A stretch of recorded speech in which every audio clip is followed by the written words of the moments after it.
მოგესალმებით, კოლეგებო, გთხოვთ კენჭი უყაროთ წარმოდგენით დღის წესრიგს. მინდა აღვნიშნო, რომ დღის წესრიგს დაემატა კიდევ ერთი საკითხი, რომელიც გახლავთ საავტომობილო გზების შესახებ საქართველოს კანონში ცვლილების შეტანის თაობაზე კანონპროექტი.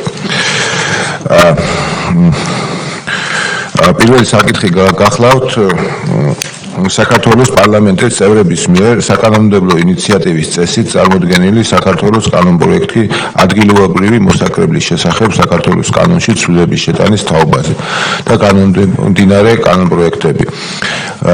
მესამე მოსმენით გამოდის აღნიშნული კანონპროექტი მოხსენებელი საქართველოს პარლამენტის წევრი აკაკი ალადაშვილი. ბატონო აკაკი. მოგესალმებით ბატონო თავმჯდომარე, კოლეგებო, ძვირფასო, დამსწრე საზოგადოება. ესე იგი მესამე მოწმენის წესით წარმოგიდგენთ განსახილველად კანონპროექტებს, საქართველოს კანონის პროექტები ადგილობრივი მოსაკრებლის შესახებ საქართველოს კანონში ცვლილების შეტანის თაობაზე და თამდევი კანონპროექტები არის მოსაკრებლის სისტემის საფუძვლების შესახებ საქართველოს კანონში ცვლილების შეტანის თაობაზე და ასევე თამდევი კანონპროექტი არის საქართველოს საბიუჯეტო კოდექსი ცვლილების შეტანის შესახებ.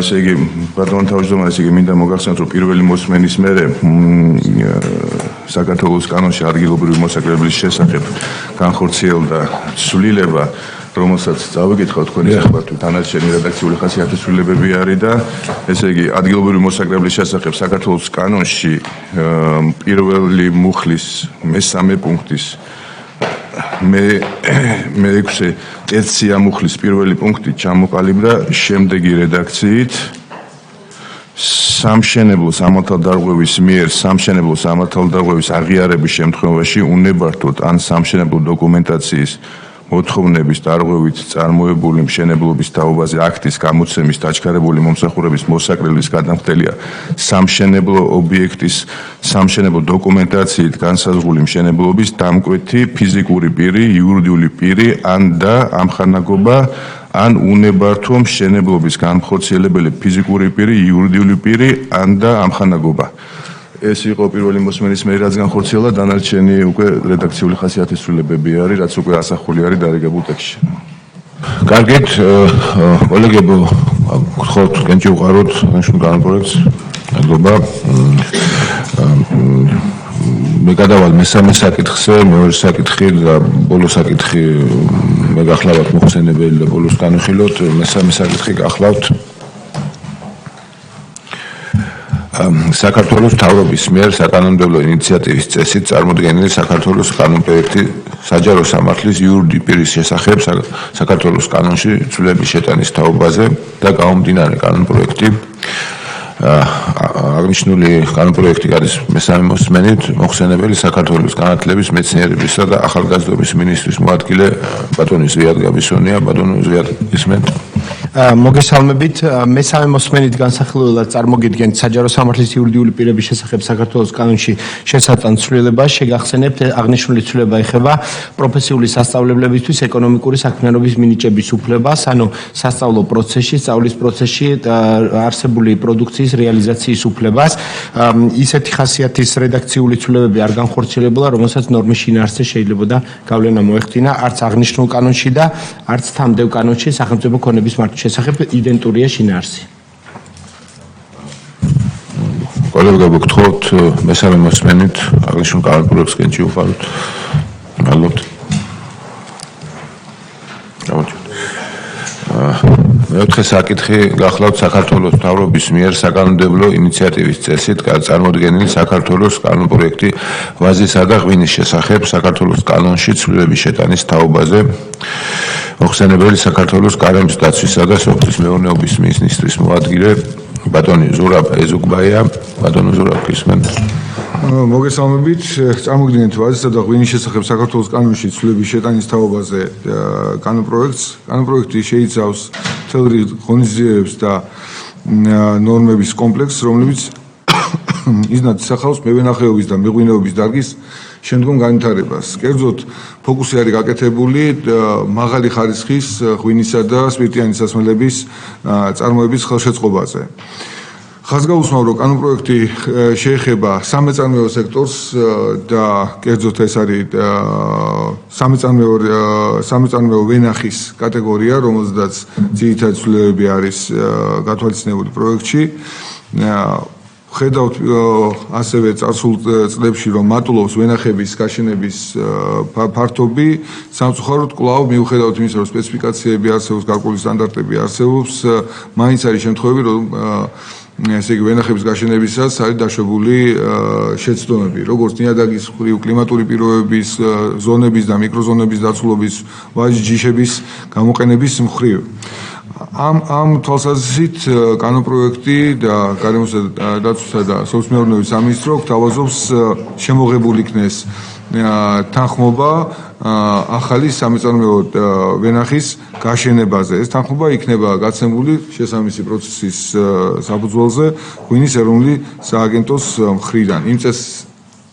იმ წესის გათვალისწინებით შესაბამისად, რომელიც იქნება კანონქვემდებარე ნორმატიული ბაზით ჩამოყალიბებული.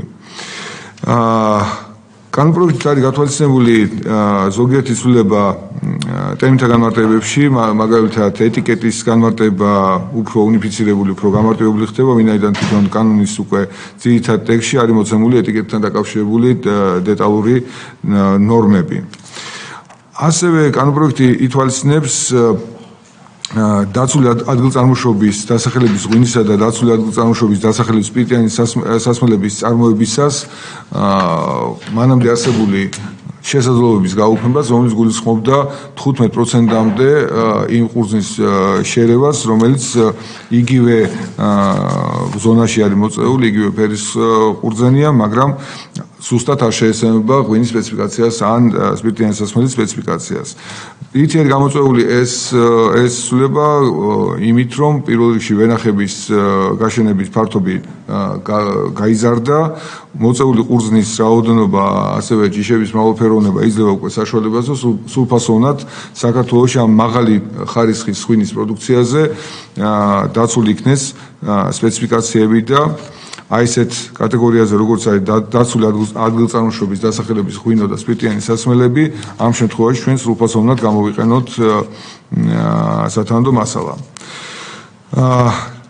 რაც შეეხება კიდევ ერთ ცვლილებას, ეს არის ტექნოლოგიური პროცესების აღრიცხვის და შეტყობინების წესები.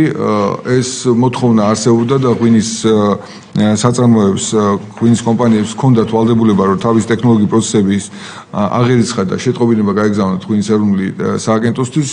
უბრალოდ ეს მოთხოვნა ავრცელდებოდა ძალიან მცირე მარნეებზე, ეს გახლავთ 1500 ლიტრამდე რეალიზაციის მქონე საწარმოები.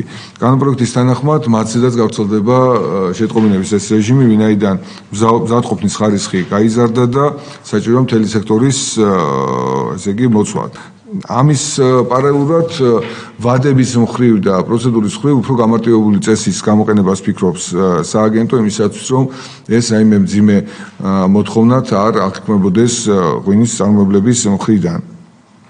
გარდავალდებულების თვალსაზრისით გათვალისწინებულია სამეწარმეო ვენახის გაშენების წესის განსაზღვრის შესახებ სამინისტროს ბრძანების გამოცემა 2026 წლის 1 მარტამდე, რომელიც შექმნის კანონქვემდებარე დეტალურ ბაზას ამ ცვლილებების იმპლემენტაციისთვის. ვთხოვთ კანონპროექტის მხარდაჭერას და მსათვარ შეკითხვების შემთხვევაში. მადლობთ ბატონო ზურაბ, კოლეგებო, კითხვები ხომ არ გვაქვს აღნიშნულ კანონპროექტთან დაკავშირებით? მოგესალმებით. პირველ რიგში მაინტერესებს ყველა ზონას ეხება, როგორც ხვდები, ხო, როგორც კახეთს, ასევე რაჭას, ნებისმიერ მიკროკლიმატს. და კითხვა რა მაქვს, ახლა თქვენ როგორც განმარტებით ბარათში ვნახე, ასევე საუბარია სერტიფიცირებულ სანერგეებზე. ხომ ასეა? ანუ მეწარმე იქნება ვალდებული მხოლოდ სერტიფიცირებული სანერგედან შეიძინოს ნერგები და აქ ხომ არ ხედავთ რაიმე გარკვეული ტიპის მიკერძოების რისკებს, ან მათ შორის კორუფციის რისკებს. როგორ მოხდება ზოგადად ეს პროცესი, როგორ წარმოგიდგენიათ, გითხრათ? კი ბატონო, სწორედ ამიტომ კანონქვემდებარე დონეზე იქნება განსაზღვრული კონკრეტული პროცედურა და მოთხოვნები თანხმობის გასცემად ახალი სამეწარმეო ვენახის გაშენებად. მე ხაზგასმით აღნიშნავ ის ვენახები, რაც უკვე გაშენებულია, მათზე ეს ცვლილება ბუნებრივი არ იმოქმედებს, საუბარია ახალ ფართობებზე, რომელიც კომპანიების მხრიდან იქნება ათვისებული. ამ შემთხვევაში მთელ რიგ ასე ვთქვათ სტანდარტების დაცვაზე იმუშავებს ჩვენი უწყება და მის სისტემაში შემოვალი ორგანიზაციები, კერძოდ ეს არის სერტიფიცირებული ვაზის ჯიშები, აუცილებელია ეს არა მარტო იმისთვის, რომ ღვინის სტანდარტი დავაკმაყოფილოთ, ის სპეციფიკაციები დავაკმაყოფილოთ, რომელიც ზონირებით არის განპირობებული, არამედ იმისათვისაც, რომ დავიცვათ ვენახები შემდგომში დაავადებებისგან, დაავადებების გავრცელებისგან და მამლის ზემოქმედებისგან სხვა იგულმყოფ ასე ვთქვათ წარმოებებზე. როგორც თქვენ აღნიშნეთ, ეს არის მაღალი ხარისხის ღვინის პროდუქციაზე გათვალისწინებული ცვლილებები, ყველა დაცული ადგილწარმოშობის დასახელების ღვინოს და სპირტიან სასმელს აქვს თავისი სპეციფიკაცია, ეს დაცული ადგილწარმოშობა არის განსაზღვრული საკვატენტის მხრიდან, იქ არის აღწერილი ზონაც, ესე იგი ქვეზონაც, მიკროზონაც, სადაც ეს საჭირო ვაზის ჯიშის, ესე იგი, რომელიც სახეობა შეიძლება იქნეს გამოყენებული, სპეციფიკაციები თვითონ ღვინის პროდუქციის, ან სპირტიანი სასმელის პროდუქციის და მის მოყვანასთან ტექნოლოგიასთან დაკავშირებული მოთხოვნა. ანუ ეს ყველაფერი უკვე რეგისტრირებულია, გაცხადებულია და დაფიქსირებულია. ხოლო ამ ჩარჩოებში იმოქმედებს თანხმობის რეჟიმი და ის მომსახურება, რაც ღვინის ეროვნული სააგენტო გაუწევს მეწარმეებს, ვინც გადაწყვეტს ახალი სამეწარმეო ვენახის გაშენებას. სხვა ვენახები, თქვა ოჯახის მოხმარებისთვის, შიდა მოხმარებისთვის გათვალისწინებული ვენახები, ბუნებრივია ასეთ თანხმობას არ საჭიროებენ და ეს არ იქნება. დიდი მადლობა. პირველ რიგში როგორც ხვდებით, ეს ასევე არის ერთგვარი პრევენციული ხასიათის მატარებელიც არის იმისათვის, რომ მერე უკვე დაავადებების შეყრის მერე წარმოქმნილი ხარჯებისგანაც ავიდრიდოთ თავი. ერთი უბრალოდ კითხვა, ვინაიდან კანონქვემდებარეთი დარეგულირდება თვითონ პროცედურა, ასევე ფასთან მიმართებაში როგორ იქნება, ანუ გადასახადი სერტიფიცირების და ეს ხო არ იმოქმედებს მერე უკვე საბოლოო ჯამში ფას წარმოქმნაზე და ხომ არ გაჯერდება ის კონკრეტული სასერტიფიციო ღვინოები და თვითონ ჯიშები. მადლობა. ფასწარმოქმნასთან დაკავშირებით ასე ზუსტ პასუხს ჯერჯერობით ვერ გაგცემთ, იმიტომ რომ პროცედურიდან გამომდინარე კანონქვემდებარე აქტის საფუძველზე გაიწერება პროცედურა, იქნება ჩამოყალიბებული მოთხოვნები და ის საფასური, რომელიც თვითონ თანხმობის გაცემასთან იქნება დაკავშირებული, ის ასახავს მხოლოდ ადმინისტრაციულ ხარჯებს და არ მგონია, რომ ის შესამჩნევად მაღალი იყოს. რაც შეეხება სერტიფიცირებული ენერგიების გამოყენებას, ბუნებრივია, ალბათ მათი ღირებულება იქნება დამოკიდებული ბაზარზე კონკურენტულ ფასებთან, მაგრამ როგორც თქვენ სწორედ აღნიშნეთ, ეს ზომები, ეს თავდაპირველი ინვესტიცია არიდებს მეწარმეს სამოვლოდ რისკებისგან და გახდის მის პროდუქციას უფრო კონკურენტუნარიანს. უყურებთ, რომ სექტორში რა მდგომარეობაა მსოფლიო მასშტაბით, ღვინის მოხმარებას აქვს გარკვეული, ასე ვთქვათ, გამოწვევები, სექტორი სულ უფრო და უფრო მეტად კონკურენტული ხდება. საქართველოს მეღვინეობას და მევენახეობას აქვს ძალიან კარგი პერსპექტივები, ძალიან კარგი საწინდარი იმისათვის, რომ ამ პირობებში ბაზარზე უფრო მეტად დაიმკვიდროს თავი და შეძლოს იმ უპირატესობების გამოყენება, რაც პირველ რიგში არის დაკავშირებული დაცული ადგილწარმოშობის დასახელების ღვინოებთან და სპირტიან სასმელებთან. ამისთვის, ანუ როგორც ჩვენ ვამბობთ, ესე იგი ღვინო იწყება ვენახიდან, აი სანერგედან იწყება ეს ყველაფერი, აი იმისაც რომ მაღალი ხარისხის პროდუქცია მივიღოთ. მადლობთ ბატონო ზურაბ, სხვა კითხვები ხომ არ გვაქვს? მე ერთი კომენტარი მექნება, რომ აღნიშნული ცვლილებები ძალიან მნიშვნელოვანია ზოგადად ღვინის ხარისხის თვის და წინააღმდეგ ნაბიჯია და განსაკუთრებით კეთახმებით იმაში, რომ თვითონ ეს სექტორი ძალიან მაღალ კონკურენტუნარიანია და აღნიშნული სანერგეების სერტიფიცირებით, კონკრეტული ისტორიის შექმნით ჩვენ მევენახეობის შესახებ ასევე მნიშვნელოვანი მარკეტინგული, ასე რომ თქვა, თული იქნება, რომ უფრო კონკურენტუნარიანი გახდეს ჩვენი პროდუქცია და საერთაშორისო ბაზარზე უფრო ძლიერი პოზიციები კონდეს და ჩემი რეკომენდაცია არის მხარი დაუჭიროთ აღნიშნულ გარკვეულებს. გთხოვთ, ვინ არის ხან ვიჭერთ ხართ? მადლობთ. გადავიდეთ შემდეგ საკითხზე. ეს გახლავთ საქართველოს მთავრობის მიერ რატიფიცირებისთვის წარმოდგენილი საქართველოს მთავრობისა და სეიშელის რესპუბლიკის მთავრობას შორის საჰარო მიმოსვლის შესახებ შეთანხმება. მოხსენებელი საქართველოს ეკონომიკისა და მდგრადი განვითარების მინისტრის მოადგილე ქალბატონი თამარ იოსელიანი. გისმენთ ქალბატონი თავმჯდომარე მივესალმებათ პარლამენტის წევრებს რატიფიცირებისთვის წარმოგიდგენთ საქართველოს მთავრობასა და სეიშელის რესპუბლიკის მთავრობას შორის საჰაერო მიმოსვლის შესახებ შეთანხმებას. შეთანხმებას ხელი მოეწერა 2024 წელს 21 ოქტომბერს ქალაქ კუალა-ლუმპურში საერთაშორისო კონფერენციის ფარგლებში, რომელიც შეეხებოდა სამოქალაქო ავიაციის მოლაპარაკებებს. პროექტი შემუშავებული და ინიციირებული იქნა სეიშელის რესპუბლიკის მხარის მიერ. შესაბამისად, წარმოდგენილი შეთანხმების პროექტის მიხედვით თითოეულ ხელშემკრავ მხარეს უფლება აქვს შეთანხმებულ მომსახურების განხორციელების მიზნით დანიშნოს ერთი ან მეტი ავიასაწარმო. ამასთან ავიასაწარმოებს ეძლევათ საშუალება დამოუკიდებლად განსაზღვრონ ტარიფები.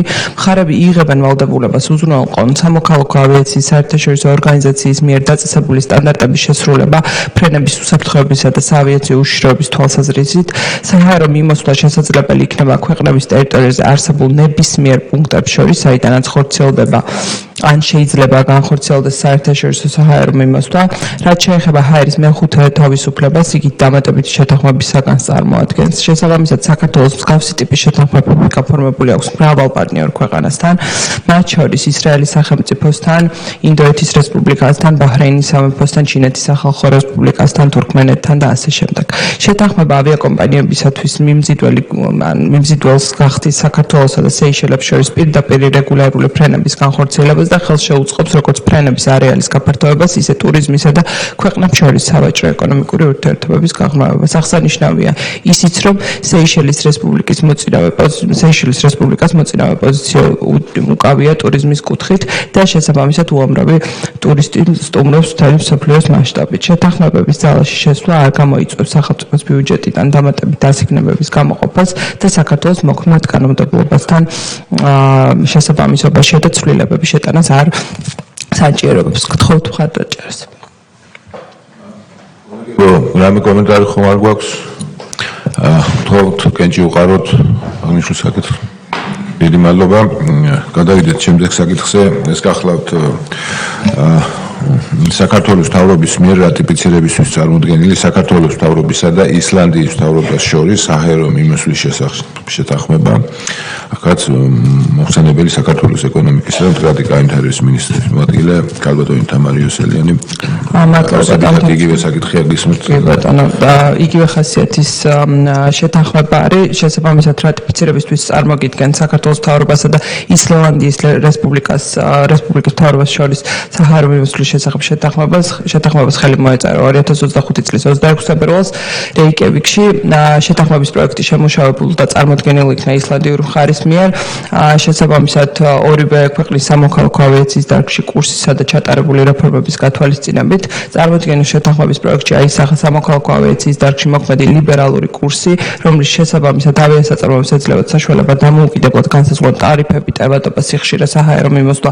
შესაძლებელი იქნება ასევე ქვეყნების ტერიტორიების არსებულ ნებისმიერ პუნქტებს შორის საერთაშორისო საჰაერო მიმოსვლა, საიდანაც ხორციელდება ზოგადად ან შეიძლება განხორციელდეს აღნიშნული ჰაერის მეხუთე თავისუფლებას, რაც შეეხება აქაც დამატებით შეთანხმების საგანს წარმოადგენს. შეთანხმება უზრუნველყოფს სამართლებრივ წინაპირობას ორ ქვეყანას შორის პირდაპირ რეგულარული ფრენების დაწყებისთვის, რაც გაზრდის ავიაკომპანიების დაინტერესებას და ხელს შეუწყობს როგორც ფრენების არეალის გაფართოებას, ისე ტურიზმის და ქვეყნებს შორის სავაჭრო ეკონომიკური ურთიერთობების გაღრმავებას. აქვე შემიძლია სტატისტიკა მოგიყვანოთ, კერძოდ 2021-24 წლებში საქართველოსა და ისლანდიიდან საქართველოს მიმართულებით ისლანდიიდან ჯამში 1145 ვიზიტორი ეწვია. შესაბამისად, 2021 წელს 78 ადამიანს შეადგენდა ვიზიტორების რაოდენობა, ხოლო 2024 წელს ეს რიცხვი 400 ადამიანამდე გაიზარდა. გთხოვთ მხარდაჭერას. მადლობთ კოლეგებო, გთხოვთ კენჭი უყაროთ აღნიშნულ საკითხს. დიდი მადლობა. შემდეგი საკითხი გახლავთ საქართველოს მთავრობის მიერ რატიფიცირებისთვის წარმოდგენილი საქართველოს მთავრობისა და სერბეთის რესპუბლიკას შორის საჰაერო მიმოსვლის შესახებ შეთანხმება, რაც მოხსენებელი საქართველოს ეკონომიკის და მდგრადი განვითარების მინისტრის მოადგილე ქალბატონი თამარი ესელინი, ქალბატონთან ამ ხელშეკრულებაზეც რომ კი ბატონო, რატიფიცირებისთვის წარმოგიდგენთ საქართველოს მთავრობასა და სერბეთის რესპუბლიკის მთავრობას შორის საჰაერო მიმოსვლის შესახებ შეთანხმებას. აღნიშნულ შეთანხმებას ხელი მოეწერა ბელგრადში 2025 წლის 5 ივნისს. პროექტის ინიცირება მოხდა სერბეთის მხარის მიერ და რა თქმა უნდა აღნიშნული შეთანხმებაც ეფუძნება ღიაცის პრინციპებს. შეთანხმების მიხედვით დანიშნული ავიაგადამზიდველების რაოდენობა შეუზღუდავია. დანიშნულ ავიასაწარმოებს ეძლევათ საშუალება დამოუკიდებლად განსაზღვრონ ტარიფებით, ევადობა, სიხშირე და საჰაერო ჰომოლდების ტიპი ავიაბაზარზე არსებული ვითარების გათვალისწინებით. შემოთავაზებული რედაქცია არ ითვალისწინებს ავიაციო ხელისუფლების მიერ განრიგების დამტკიცებას, ხოლო საჰაერო მიმოსვლა შესაძლებელი იქნება ქვეყნების ნებისმიერ ტერიტორიაზე არსებულ ნებისმიერ პუნქტებს შორის, სადაც ხორციელდება საერთაშორისო საჰაერო მიმოსვლა. შეთანხმებით მხარეებს შეუძლიათ ისარგებლონ პირველიდან მეოთხე ეგრეთ წოდებული ჰაერის თავისუფლების გამოყენებით, რაც შეეხება მეხუთე თავისუფლებას, იგი დამატებითი შეთანხმების საგანს წარმოადგენს. დღეისათვის საქართველოსა და სერბეთის რესპუბლიკას შორის პირდაპირ საჰაერო მიმოსვლა ხორციელდება. აღნიშნულ საჰაერო მიმოსვლას ახორციელებს ავიაკომპანია Air Serbia, ბელგრადი, თბილისი, ბელგრადის მიმართულებით კვირაში 3 სიხშირით. ავიაკომპანია Air Serbia საქართველოს ბაზარზე ოპერირებს მიმდინარე წლის ივნისიდან, კერძოდ 15 ივნისიდან და შესაბამისად აღნიშნული ავიამიმოსვლა ხორციელდება საავიაციო ხელისუფლებებს შორის გაფორმებული მემორანდუმის ფარგლებში, რომელიც ასევე გაფორმდა მიმდინარე წლის 5 ივნისს. აქვე მოგაწოდებს სტატისტიკურ ინფორმაციას 2025 წლის პერიოდში ივნისიდან დღემდე ბელგრადი, თბილისი, ბელგრადის მიმართულებით ავიაკომპანია Air Serbia-ს მიერ პირდაპირ რეგულარული რეისების შედეგად გადაყვანილმა მგზავრების რაოდენობა შეადგინა 15,000-მდე მგზავრი. შესაბამისად 2024 წელს საქართველოს ეწვია სერბეთიდან დაახლოებით 3771 ვიზიტორი, ხოლო 2023 წელს 2909 და შესაბამისად აგრ ხელშესახების შედეგები გვაქვს. გთხოვთ მხარდაჭერას. კოლეგებო, გთხოვთ კენჭი უყაროთ აღნიშნული ხელშეკრულების რატიფიცირებას. დიდი მადლობა. შემდეგ საკითხი გახლავთ საქართველოს მთავრობის მიერ რატიფიცირებისთვის წარმოდგენილი საქართველოს მთავრობასა და რუანდის რესპუბლიკის მთავრობას შორის საჰაერო მიმოსვლის შესახებ შეთანხმება. აქაც მოხსენებელი საქართველოს ეკონომიკის და მდგრადი განვითარების მინისტრის მოადგილე ქალბატონი თამარი ესელიანი, ქალბატონი თამარი აქაც მოხსენეთ. კი ბატონო, რატიფიცირებისთვის წარმოგიდგენთ საქართველოს მთავრობასა და რუანდის რესპუბლიკის მთავრობას შორის საჰაერო მიმოსვლის შესახებ შეთანხმებას. აღნიშნულ შეთანხმებას ხელი მოეწერა 2024 წლის 23 ოქტომბერს ქალაქ კუალა-ლუმპურში კონფერენციის ფარგლებში, რომელიც შეეხებოდა საერთაშორისო სამოქალაქო ავიაციის მოლაპარაკებებს. შეთანხმების პროექტის ინიცირება მოხდა რუანდის მხარის მიერ. შეთანხმება ეფუძნება ჩიკაგოს კონვენციას და მის ძირითად პრინციპებს და ასახულია სამოქალაქო ავიაციის დარგში მოქმედი ლიბერალური კურსი, რომლის შესაბამისად აქაც ავიასაწარმოებს ეძლევათ საშუალება დამოუკიდებლად განსაზღვრონ ტარიფებით, ევადობა, სიხშირე, რომელიც დამოკიდებულია არსებული პერიოდისათვის ავიაციო ბაზარზე არსებულ მოთხოვნებზე. შესაბამისად საჰაერო მიმოსვლა შესაძლებელი იქნება ქვეყნების ტერიტორიაზე არსებულ ნებისმიერ პუნქტებს შორის რომ განხორციელდეს, საიდანაც ხორციელდება საერთაშორისო საჰაერო მიმოსვლა. აქაც იგივე პრინციპებს ვეფუძნებით, მეხუთე თავისუფლებასთან მიმართებით, დამატებით შეთანხმებას საჭიროებას მეხუთე თავისუფლების მინიჭება. შეთანხმებას ზოგადად ხელს შეუწყობს ჩვენს ქვეყნებს შორის პირდაპირ რეგულარული ფრენების და ქვეყნებს შორის ზოგადად საავიაციო სატვირთო გადაზიდვების გაღრმავებას. გთხოვთ მხარდაჭერას. კოლეგებო, გთხოვთ აღნიშნულ ხელშეკრულების რატიფიცირებას კენჭი უყაროთ. დიდი მადლობა. შემდეგი ორი საკითხი მე მინდა ვთქო ირაკლი მეზონიშვილს რომ გააგრძელოს ხსტომა. მოგესალმებით კოლეგებო. ვაგრძელებთ ხსტომას. შემდეგი საკითხი, რიგით მეორე საკითხი იყო, რომელიც გადავიდა ბოლოსკენ. ეს არის საქართველოს პარლამენტის წევრების ბატონ შოთა ბერიკაშვილის, ლევან მაჭავარიანის, გიორგი ბარვენაშვილისა და თორნიკე ბერიკაშვილის მიერ საკანონმდებლო ინიციატივის წესით წარმოდგენილი საქართველოს კანონების პროექტები, საქართველოს ბიზნეს ომბუდსმენის შესახებ საქართველოს კანონის ძალა დაკარგულად გამოცხადების თაობაზე. გთხოვთ ბატონო შოთა, თქვენ ხართ მოხსენებელი. კოლეგებო, წარმოვიდგენთ მესამე მოსმენით საკანონმდებლო ცვლილებათა პაკეტს, საქართველოს კანონ პროექტს, საქართველოს ბიზნეს ომბუდსმენის შესახებ საქართველოს კანონის ძალადაკარგულად გამოცხადების თაობაზე და მის თანამდებობ კანონების პროექტებს. მინდა მოგახსენოთ, რომ საქართველოს კანონის პროექტი საქართველოს ბიზნეს ომბუდსმენის შესახებ საქართველოს კანონის ძალადაკარგულად გამოცხადებას თაობაზე მესამე მოსმენით განხორციელდა მხოლოდ რედაქციული ხასიათის ცვლილებები, რაც შეეხება თანამდებობრივ ცვლილებათა კანონპროექტებში ცვლილებები არ განხორციელებულა. ეს არის მესამე მოსმენით. გთხოვთ, ხარ დაუჭიროთ. კითხები არ არის, მადლობა. და კიდევ ერთი საკითხი ბატონო შოთა, ეს ეხება საავტომობილო გზების შესახებ საქართველოს კანონში ცვლილების შეტანის თაობაზე საკითხს, თუ შეიძლება.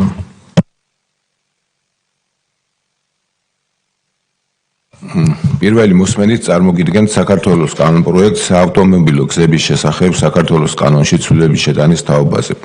წარმოდგენილი ცვლილება ეხება შეუთანხმებელი მოქმედების აკრძალვას საერთაშორისო მნიშვნელობის გზების მონაკვეთებზე, სადაც მაღალი სიჩქარის რეჟიმისა და მოძრაობის ინტენსივობის გამო გზის მახლობლად განხორციელებული საქმიანობა ქმნის რეალურ საფრთხეს. დღევანდელ რეალობაში, როცა საქართველოს ურბანული გარემო სწრაფად იზრდება და ინტენსიურად მიმდინარეობს როგორც კომერციული, ისე საცხოვრებელი ინფრასტრუქტურის განვითარება, საავტომობილო გზებზე სივრცული მოქმედების 100 მეტრიანი რადიუსი ვეღარ აკმაყოფილებს უსაფრთხოების თანამედროვე მოთხოვნებს. აღნიშნულიდან გამომდინარე, შემოთავაზებელი ცვლილებებით საერთაშორისო მნიშვნელობის საავტომობილო გზებზე გზისპირა ზონის არეალი განისაზღვრება 200 მეტრით გზის ღერძიდან ორივე მხარეს. შესაბამისად, იმ ტერიტორიაზე, რომელიც მოექცევა აღნიშნულ ზონაში, ნებისმიერი სახის საქმიანობა დასაშვები იქნება მხოლოდ გზის მფლობელთან წინასწარი შეთანხმების საფუძველზე.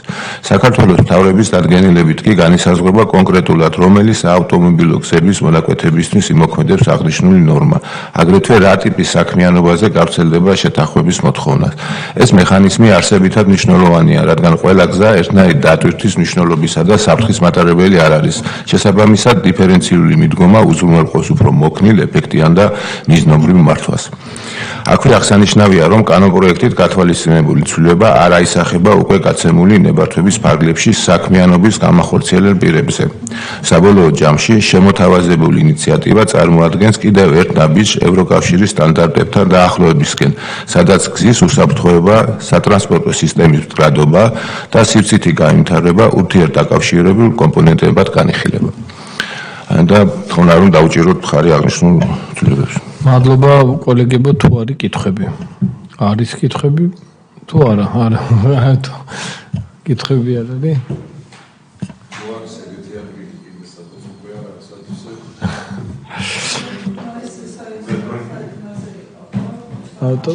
ხო, ავტომატურად. ნუ აგრესიულად მნიშვნელოვანია უსაფრთხოების თვალსაზრისით. კაი, ხარ დაუჭიროთ მაშინ. კი ბატონო. ბანო შოთა, დაიბრუნეთ თავმჯდომარე. ეხლა ამით დღევანდელი კომიტეტი დასრულებულია. ყველას დიდი მადლობა მოგზაურობისთვის. წარმატებულ დღეს გისურვებთ.